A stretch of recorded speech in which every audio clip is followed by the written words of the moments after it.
ढेर सारी हार्वेस्टिंग के बाद पौधों की शक्ति एकदम ख़त्म हो जाती है, तो फिर कौन सा खाद दें, क्या केयर करें कि उनमें दोबारा से जल्दी फिर से फ्रूटिंग मिले। नमस्कार मित्रों, मैं ममता वाजपेयी भोपाल से मेरी हरी भरी छत पर आपका स्वागत है। लीजिए, मैं फिर हाजिर हूँ नए वीडियो और नई जानकारी के साथ। आप देख रहे हैं इंडियन टेरेस गार्डनिंग आर्ट।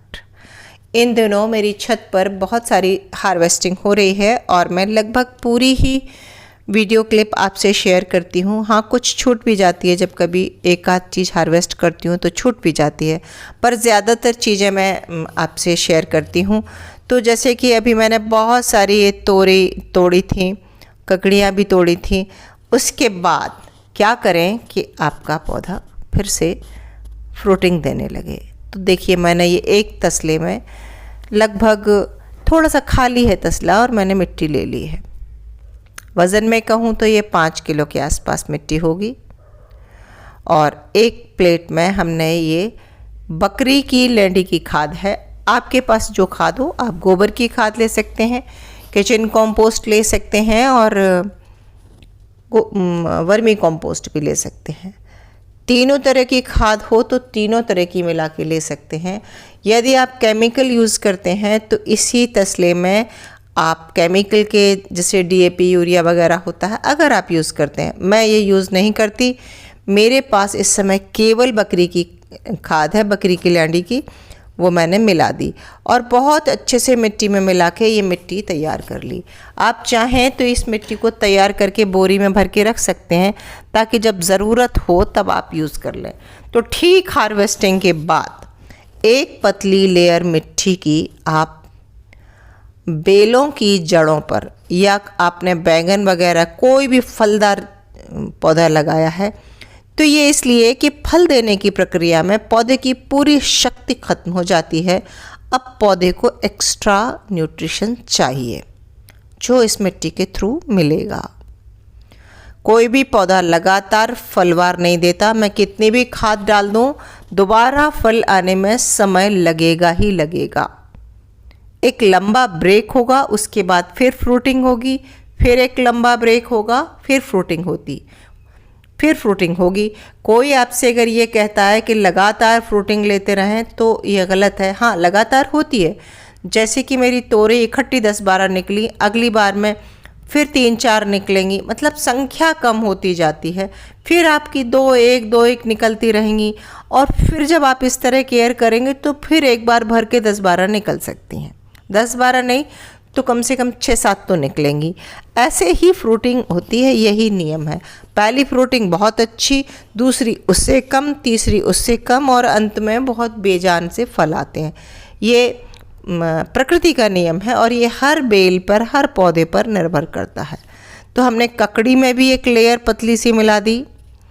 और हाँ, अगर आपके पौधे दूसरे फल रहे हैं, आप उनकी फ्रूटिंग हो रही है, भले ही हार्वेस्टिंग नहीं की है, तब भी आप ये मिट्टी डाल सकते हैं। इस तरह की पौधे को फ़ायदा ही होगा, नुकसान नहीं होगा। और ये क्रम 10 से 15 दिन में अंतर में डालें, रोज़ रोज़ नहीं। अभी जाइए नहीं, इसके अलावा भी मैं कुछ और करने वाली हूँ। ये एक चीज़ अपने आप में पर्याप्त है, लेकिन मेरे पास अभी उपलब्ध है ये लिक्विड मैन्योर भी। जो किचन के फलों के, सब्जियों के छिलके थे, मैंने इस बाल्टी में गला दिए थे। फिर धीरे से पानी ऊपर का निथार लिया और वो नीचे के सड़े हुए छिलके फेंक दिए, मिट्टी में मिला दिए। जो मेरी मिट्टी का ढेर स्टरलाइज हो रहा है, एक तरफ छत के कोने में पड़ा है, उस पर डाल दिए। और ये पानी में 10 से 12 गुना पानी मिलाकर हमने एक बढ़िया सा लिक्विड खाद तैयार कर लिया। तो हमने कल हार्वेस्टिंग की थी और आज हमने एक खाद युक्त मिट्टी की लेयर चढ़ाई। और अब जो हम पानी डाल रहे हैं, इस पानी में लिक्विड मैन्योर है। तो लिक्विड मैन्योर इंस्टेंट फूड होता है, तुरंत ही मिल जाएगा। और जो वो मोटी लेयर, पतली सी लेयर डाली है मिट्टी की और जिसमें खाद है, वो धीरे धीरे लंबे समय तक, यानी कम से कम 15 दिन तक तो धीरे धीरे न्यूट्रिशन पहुंचाती रहेगी बेलों को। तो अधिक तापमान होने पर भी बेलें बची रहेंगी, सरवाइव कर पाएंगी और उनमें फ्रूटिंग होगी। सिर्फ मिट्टी डाल देना ही सब कुछ नहीं होता। तापमान और मौसम बहुत मायने रखता है। यदि हाड़ तोड़ गर्मी पड़ी तो बेलें मुरझा भी सकती हैं। मैं आपसे अपडेट में रहूँगी। समय समय पर जो केयर करूँगी, वो मौसम जैसा होगा मैं आपसे पूरे समय पर अपडेट बताती रहूँगी कब बेलें क्या दे रही हैं। मैंने आपको पहले बहुत सारी फलवार दिखाई थी, फिर पिछले किसी वीडियो में मैंने हार्वेस्टिंग बताई थी जिसे मेरी भाभी ने किया था, और अब हमने इस पे मिट्टी की लेयर डाल दी और हमने ये लिक्विड मैन्योर डाल दिया। साथ ही उसमें छोटे छोटे लौकी के बच्चे लग रहे हैं और उन लौकियों को पूरा पोषण मिलेगा। कोई भी बेल है उसका नियम है कि वो पहले उगती है, बड़ी होती है, फैलती है और 50 से 55 दिन में उसमें फ्रूटिंग शुरू हो जाती है। पहली फ्रूटिंग बहुत अच्छी होती है, दूसरी फ्रूटिंग थोड़ी कम होती है, तीसरी फ्रूटिंग और कम होती है। दोनों फ्रूटिंग के बीच में 4-6 दिन का गैप ज़रूर होता है। और बेल का आकार अगर बहुत बड़ा हो, खूब विशाल हो, तो लगातार फ्रूटिंग मिल सकती है। लेकिन छत पर तो लगातार फ्रूटिंग लेना है तो आपको अलग अलग कंटेनर में बहुत सारी बेलें एक साथ लगानी होंगी, तब जाकर ही आपको लगातार फ्रूटिंग मिल पाएगी। तो सब में मैंने ये लिक्विड मैन्योर डाल दिया है। जल्दी ही हमें इस खाद का रिज़ल्ट मिलेगा और हम आपसे शेयर भी करेंगे।